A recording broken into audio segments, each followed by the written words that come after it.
राजू एक छोटे से गांव में रहता था। वह बहुत मेहनती लड़का था, लेकिन उसकी एक आदत थी, वह हर काम को टाल देता था। उसके पास जो भी समय होता वह उसे दोस्तों के साथ बातें करने, मोबाइल पर वीडियो देखने और बेवजह इधर उधर घूमने में बर्बाद कर देता।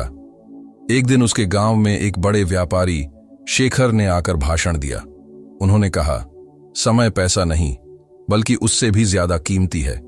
जो समय का सही उपयोग करना जानता है वही सफलता की सीढ़ी चढ़ सकता है।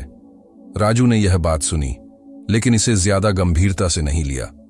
कुछ महीने बाद राजू के दोस्त मोहन ने उसे बताया कि उसने एक नई नौकरी शुरू कर दी है और वह एक अच्छी कंपनी में काम कर रहा है। राजू हैरान था, क्योंकि मोहन हमेशा उससे कम पढ़ाई करता था।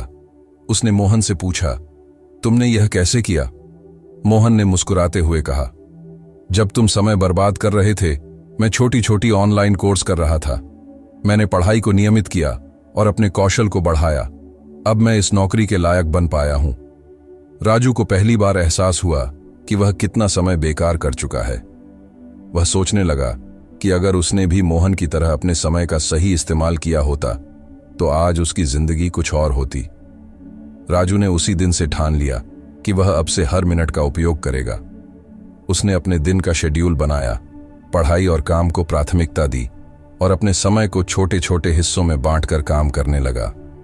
कुछ महीनों बाद राजू ने भी एक नई स्किल सीखी और एक अच्छे संस्थान में दाखिला लिया। अब जब वह पीछे मुड़कर देखता था तो उसे गर्व होता था कि उसने समय की कीमत को समझ लिया। शिक्षा, समय एक ऐसी संपत्ति है जिसे वापस लाया नहीं जा सकता। अगर हम इसका सही उपयोग करते हैं तो यह हमें सफलता की ओर ले जाता है, लेकिन अगर हम इसे बर्बाद करते हैं तो हमें पछतावा ही मिलता है।